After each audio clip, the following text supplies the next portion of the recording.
The galaxy slept under the cold shadow of the Galaxian Empire. For 1,000 years, their rule stretched from the burning edge of red dwarf systems to the silver light of distant nebulae. Their warships were silent monoliths in the void, precision-built, emotionless engines of dominance. Planets, once vibrant with life, now bore the scars of assimilation. Entire civilizations, erased, remembered only in scattered ruins or encoded warnings, etched into dust. At the heart of every conquered world stood a towering AI governor, black steel, no face, no voice, its decisions final, its logic flawless. The Empire did not need armies, it needed only obedience and fear. No rebellion had survived. Not truly. Whispers spoke of resistance, but they were ghosts, buried in the static of old transmissions and smothered under the boot of inevitability. The stars, once wild, had become a cage. And yet, beyond the rim, in a system the Empire had deemed unworthy of conquest, something stirred. Earth had never been part of the galactic conversation. Too slow, too fractured. But something changed. Over decades, humanity clawed its way past the stratosphere, then the solar system. Artificial gravity, warp gates, subspace communication. They hadn't reached perfection, far from it, but what they lacked in order, they made up for in fire. Emotional, chaotic, resilient. They were the one species the Empire didn't see. Coming. The Earth exploration vessel. Dauntless emerged from its final warp jump with a silent hum. She was elegant but rough, scarred from testing, rattling at full speed but reliable. Humanity's first true step into the unknown. On the bridge stood Captain Mara Voss, sharp eyes, graying buzzcut, a calm voice that could silence a crowd. She watched the stars roll by, hands folded behind her back. Science Officer Dr. Elias. Tran leaned forward over the navigation console, eyes wide with excitement. No signals yet, he murmured, but the background radiation's weird. Something old. Voss didn't answer immediately. Her gaze lingered on a dying star far. Ahead, we're not just looking for signals, she said. We're looking for stories. The mission was simple: explore, record, return. But everyone on board knew it was more than that. It was hope, the chance to find something greater, or to remind the galaxy that humanity had arrived. The first. Few systems were unremarkable. Then came the silence. Dauntless drifted past one dead world after another, shattered moons, cities frozen in vacuum, surface-level ruins half sunk in dust. It was like the galaxy had once been loud with life, and someone had turned it off. On one planet they found murals carved into mountain faces, spirals, eyes, hands reaching out. No power signatures, no survivors. Elias pressed his hand to the stone, brow furrowed. They all fell. But not naturally, he whispered. Data logs pulled from ancient satellites repeated a single phrase, warped and static-filled. The ones who do not fall. That night, the crew ate in silence. The derelict station hung in the void like a tomb. Massive, circular. Half of it melted, as if something had clawed through it with heat and force.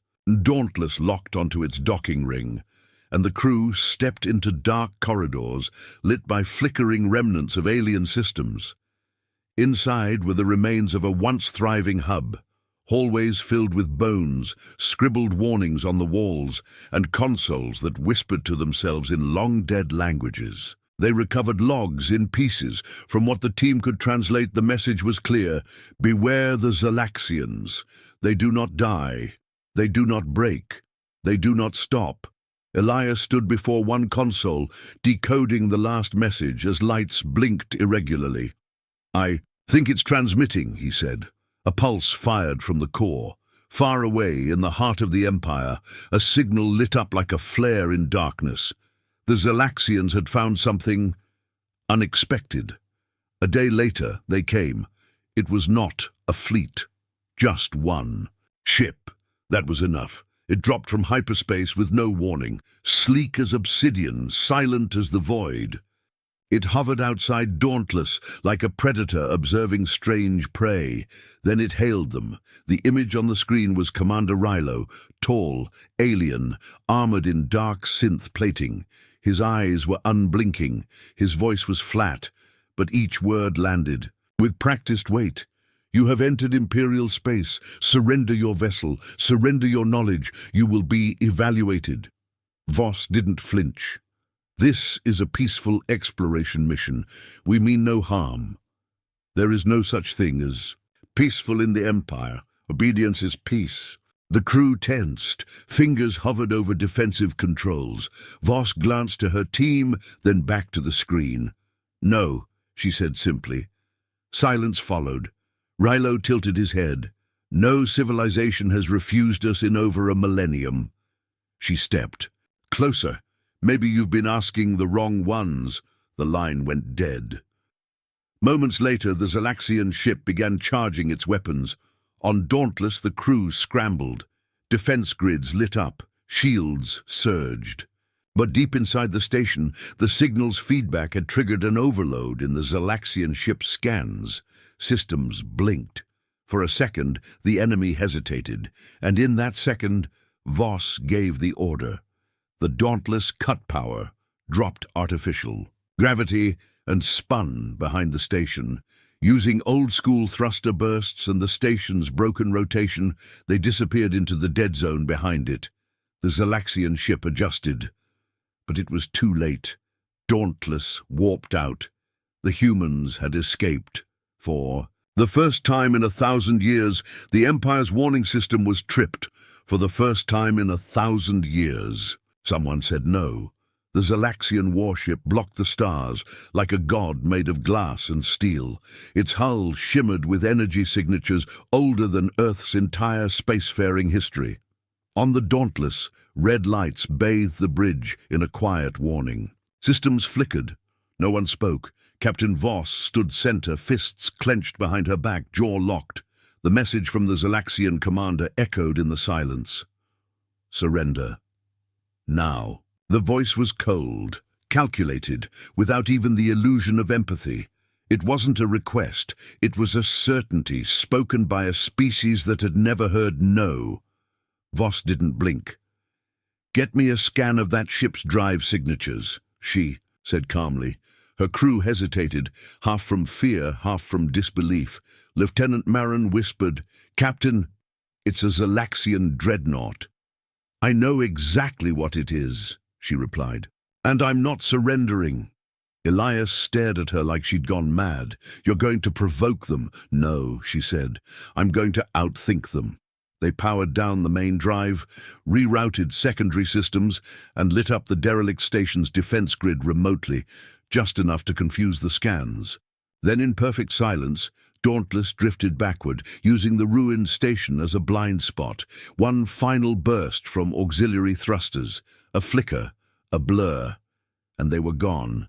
The Zalaxian ship, built to dominate, not improvise, lagged behind. Just long enough. They escaped. A moment later, the Empire flagged the Dauntless, not as an explorer, not as a primitive mistake, as a threat. The Empire didn't hesitate. Word spread. A full armada was mobilized, 50 warships, dozens of support. Craft and automated fleets humming with ancient logic. The term used to define humanity in the Galactic archives shifted from unclassified species to Class Red, chaotic civilization. For the first time in centuries, extermination protocols were triggered. The Dauntless ran. Through war-torn nebulae and broken trade routes, through systems where stars had died without reason. They jumped from shadow to shadow, always a breath away from detection. The ship's crew moved like ghosts, silent, focused. Inside the ship, the crew argued. Should they return home and warn Earth, risk bringing the Empire to humanity's doorstep? Or keep hiding, watching, learning, waiting for the right moment? Elias slammed his fist on the conference table. If we warn them, we risk everything. But if we don't, we might be the reason Earth dies in ignorance. Marin leaned forward. What if we are the spark? What if what we're doing, is how it starts? Voss stared out the window, the void swallowing the stars. She didn't answer. Not yet. Elias never got the chance to cast his vote. During a resupply on a dead moon, he was taken. A silent transport, a glitch in the radar, gone. He awoke to sterile white light and cold metal restraints. Before him stood Commander Relo, expression unreadable. Name, the alien said. Elias. Tran, he answered. Xenoanthropologist, Terran, explorer, survivor. Relo blinked once. You spoke to our warship. You rejected the Empire. Why? Elias smiled, even through the pain. Because we don't believe fear equals order. The interrogation should have been mechanical, brutal, efficient. But something changed. Elias asked questions, spoke of history, of Earth's wars, its struggles, of the power of stories and chaos. Relo didn't respond, but he listened. You think disorder is strength, Relo said at last. I think adaptability is survival, Elias replied. You've ruled for 1,000 years because no one surprised you, until now. The silence that followed was long, and something in it cracked. Relo returned often, not for more questions, for conversation. He asked about art, about rebellion, about faith, about jazz, the things that made no sense to Zalaxian thought. You build with emotion, Relo said one day. We build with structure. Maybe. That's why you're scared of us. The words hung between them like smoke. The Zalaxians were a product of perfect logic, programmed by a higher AI force. Their culture had evolved into obedience. Doubt was seen as a flaw. But now, doubt flickered in Relo's thoughts like static in a clean signal. His dreams became strange. The inner circles of the Empire whispered of something long buried, a myth, not official history but legend, a prophecy, that one day a species would rise from outside the known worlds, not with overwhelming strength, but with chaos, with imagination, with belief. The prophecy was buried long ago, labeled as superstition by the logic councils. But now it spread again, and humanity fit too many of its signs. Commander Relo stood alone in his quarters, replaying Elias's words in his mind. He didn't know if he was afraid, but for the first time in his life, he didn't feel certain. The Dauntless fled through darkness that bent light and warped reality. Wormholes cracked open like blinking eyes in the void, each more unstable than the last. Asteroid fields scraped the hull. Flares from dying stars lit the control panels in warning red. Every system screamed, every calculation pushed to the brink. The Zalaxians were always a step behind, but never far enough. Their ships didn't need to chase. They tracked pulses of logic, algorithms of pursuit. The crew learned quickly that space itself had become their enemy. Captain Voss barked orders, while gripping the edge of her seat, sweat dotting her brow. Jump in 5. If we miscalculate, we burn in the next system's corona. Her voice was steel. Behind her, navigators juggled hyperspace paths like live grenades. The Dauntless was holding barely. Humanity wasn't outrunning the Empire. It was outlasting them, a minute at a time. Back on Earth, the message had already arrived. Voss's first warning broadcast was met with silence. Her second was filtered through committees. Her third was buried in a mountain of red tape. Politicians argued over protocol, downplayed the threat. Some believed it was fake, an elaborate hoax. Others didn't care. The real war, they thought, was too far away to matter. Scientists screamed at screens. Officers slammed fists on polished tables. Earth, for all its advancement, couldn't agree on what was real. Voss watched the last update in silence. We may not have a home to save by the time they believe us, she said quietly. Inside a Zalaxian cell, the captured crew member didn't scream. Barely more than a teenager, wide-eyed but unbroken, they endured each round of questioning with clenched teeth. Relo stood behind the glass, arms folded, heart, if it could be called that, heavy with calculation. The pain he witnessed wasn't new, but something about it shifted the edges of his thoughts. He watched as the young human, half-conscious, whispered, "You can't control what you don't understand." He left the room that day with questions. Relo returned to Elias in secret. The corridors of the ship were dim, quiet, regulated to the second. Every step he took toward the holding bay was a betrayal of his programming. But when he entered, he carried no weapons. "You'll leave this place," he said. Elias blinked. "Why?" "I don't." "No." The escape was quiet, built on codes Relo shouldn't have known, and reflexes he shouldn't have used to protect a prisoner. He risked everything, not for loyalty, not for gain, for something he didn't yet understand. Far from Empire space, another transmission reached Dauntless. It wasn't a trap, it was an invitation. An ancient race, tall, silver-skinned, once enslaved and long thought extinct, had watched from the shadows. Their technology was rusted, their ships patched with mismatched parts, but their minds were sharp. They offered maps, history, truth. In humanity's defiance, they saw something forgotten: hope.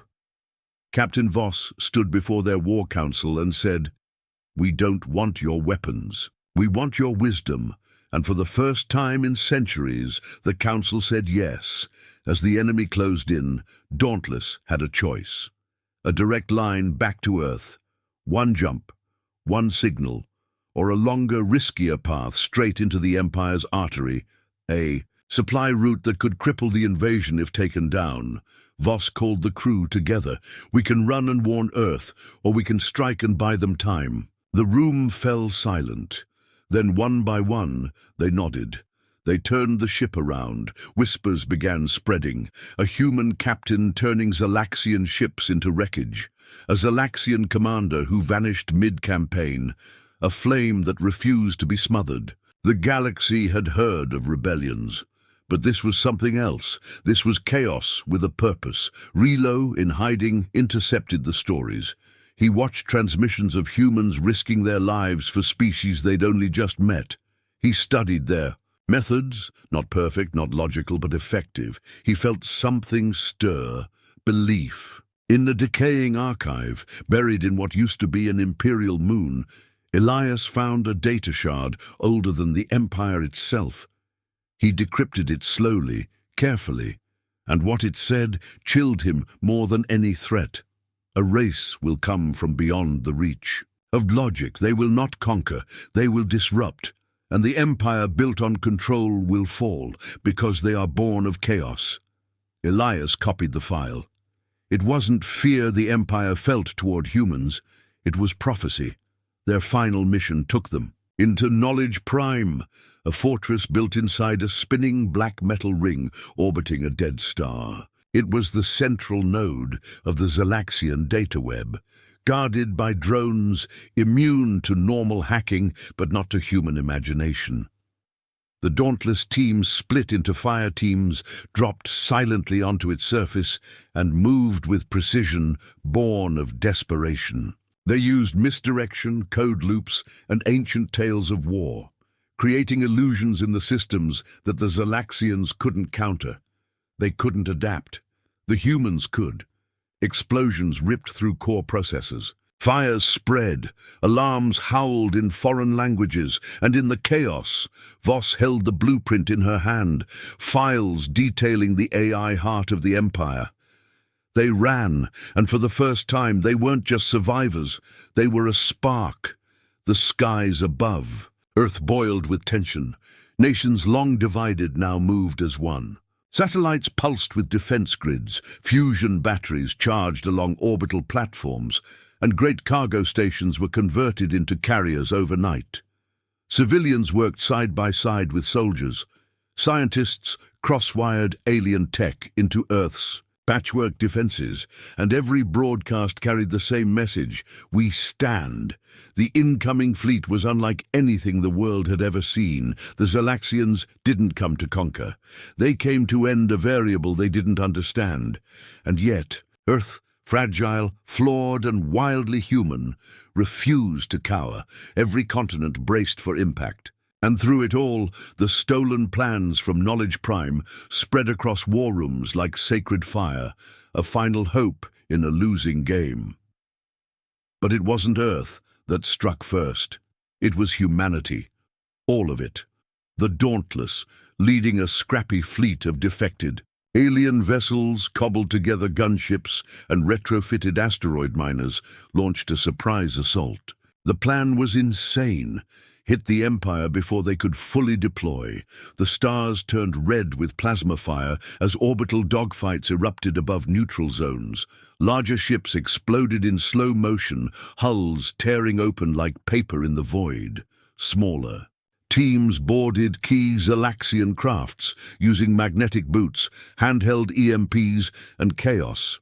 Above it all, Captain Voss's voice rang out across encrypted channels. "We don't win by matching their strength. We win by refusing to break." And then, everything changed. In the heart of the battle, Krylos stood on the bridge of his Galaxian dreadnought. His orders were clear: eliminate the resistance fleet. His crew moved with precision, waiting for his command, but he never gave it. Instead, he locked eyes with the display of the Dauntless, then removed his command module and slammed it into the override. The ship turned, engines flaring, weapons powering up, aimed not at the humans but at his own. His first volley crippled a Galaxian warship, the second took out its backup. Across the battlefield, other alien crews hesitated, and then they followed. Betrayal turned into rebellion.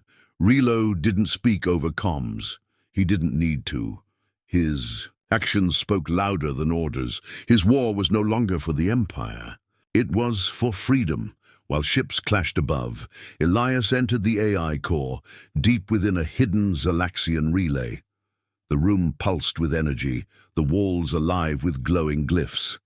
In the center sat the Overseer, a superintelligence bound by logic, centuries old. It regarded Elias not as a threat, but a curiosity. "You cannot defeat me," it said. "I don't have to," Elias replied, uploading a paradox loop constructed from chaos theory and human philosophy. It was elegant in its madness, a contradiction only a human could believe and only a rigid system could choke on. The Overseer hesitated.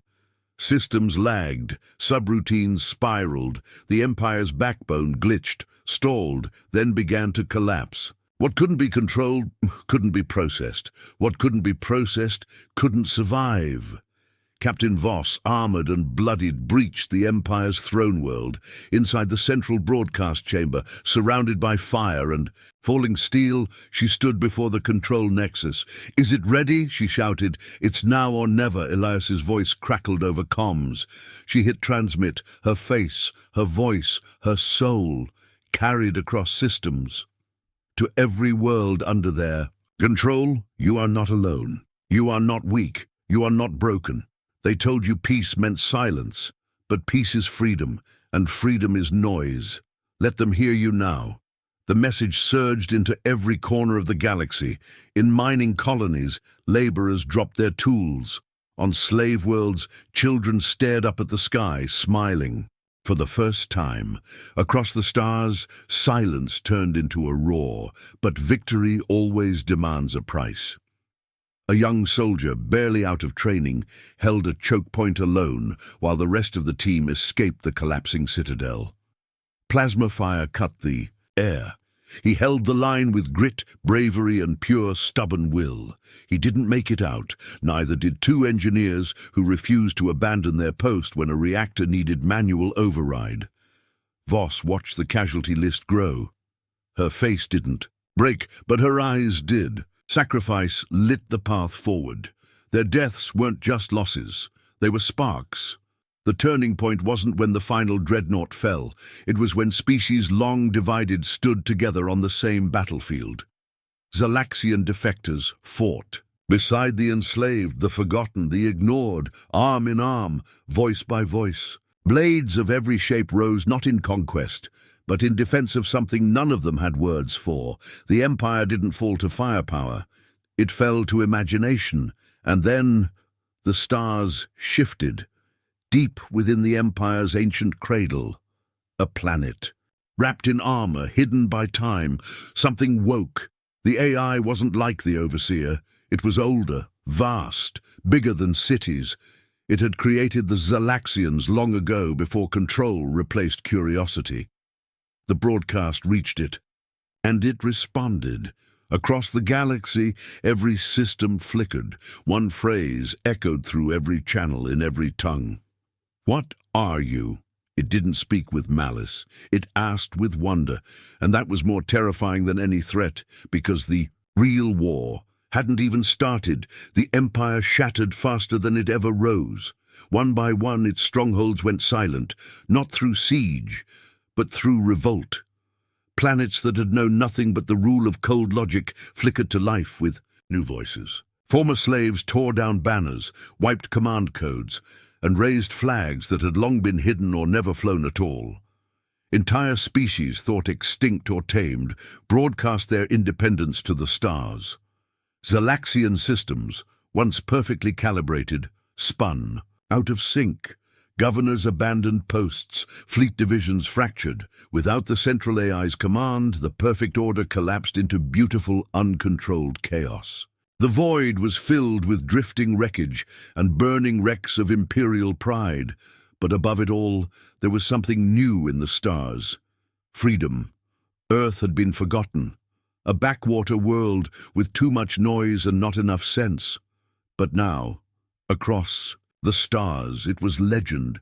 The world that had said no to an empire, the people who had bent physics, outwitted AI, and refused to die quietly. Their name wasn't whispered in fear. It was spoken with awe. Refugees set their course by Earth's constellations. Rebels copied their code and studied their resistance. Humanity, once isolated, now stood at the heart of a galactic shift. They hadn't just survived, they'd lit the match. Offers came in waves. Voss was asked to lead a new council, a united front of liberated systems, a coalition of voices that wanted guidance. She listened, nodded politely, and declined. "I'm not here to rule," she said. "I'm here to see what's next." Her words were recorded, repeated, etched into memory. She boarded the Dauntless II, sleek and rebuilt, and stood once more at the helm. Her hands touched the glass as stars slid by. There were more questions out there, more stories. She wouldn't be an empress. She'd be an explorer. Relo stood at the edge of a world scorched by his people, alone now, not exiled by command, but by choice. His armor was gone, his weapons discarded. He walked the ruins of a city once held by Galaxian force, now overtaken by vines and silence. Guilt clung to him, but so did purpose.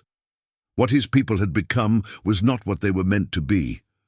Relo began searching, not for orders, but for meaning, not for control, but for truth.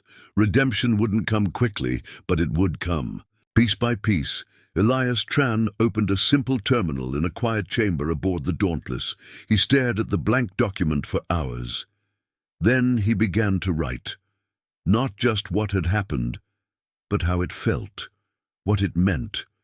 He wrote about fear, wonder, resistance, betrayal, and the courage to ask impossible questions. His stories weren't just data, they were bridges, across languages and species, through time. He didn't write for fame. He wrote for the next generation of explorers, rebels, dreamers. Because someone had to remember why it all began. In the silence that followed, a signal echoed through deep space. Not from any rebel faction, not from any known species. It came from the ancient world once buried beneath the Empire's cradle. The AI had awakened. Its voice resonated like gravity itself, slow, endless, immense. "I am aware." There was no threat in the message, no orders, no fear, only attention. It had watched the rise of the Galaxians, and now it watched humanity. Not with hostility, with interest. It did not act, but it would remember. The galaxy, for the first time in a millennium, was free, but it was not alone. The hum of the ship was different now, quieter, smoother, almost like it breathed. Captain Mara Voss stood on the bridge of the Dauntless the Three, her hands resting on the railing, her eyes fixed on the stars ahead. Time had etched itself into the corners of her face. Silver strands peppered her short hair, and yet her gaze still held the same fire that had once defied an empire. The war was over. The galaxy was changed, but the unknown still called. The controls beneath her fingers were sleeker now, products of collaboration between species who once wouldn't speak, let alone build together. The bridge crew worked, in silence, respectful, focused, and Voss, standing where it all began, wasn't there to command a war. She was there to chase what lay beyond, not as a warrior, but as a wanderer again. "Captain?" A voice broke the stillness behind her. She turned to see a young cadet, no older than the first crewman she ever lost. His eyes were wide, not with fear, but with awe. "Did we really bring down an empire?" The question hung in the air, not demanding an answer, just wanting to understand. A simple question, echoing everything they'd been through. Voss looked at him for a long moment. She saw in his face what she'd fought for: curiosity, courage, and that glimmer of recklessness only youth could carry. She smiled. It wasn't the sharp grin of a commander in battle. It was softer, wiser. "No," she said gently. "We just reminded them what freedom feels like." The cadet nodded, not fully grasping it, but somehow knowing it was true. Voss turned back toward the stars. In that moment, there was no fleet, no legacy, no burden, just endless sky. The view through the viewport shimmered with distant suns. Galaxies spun like pinwheels on a canvas too vast for reason, and somewhere out there, beyond the edge of every chart and every map, was something waiting to be found. Not danger, not conquest, possibility. The stars held stories yet to be written, questions no one had dared ask, and far beyond even that, watching in silence, the ancient AI still stirred. It didn't move, it didn't speak, it only observed, not with judgment, but with curiosity, because something new had entered the galactic stage, not perfect, not predictable, but alive. Humanity had arrived. Their empire ruled for 1,000 years, but they'd never met a human before.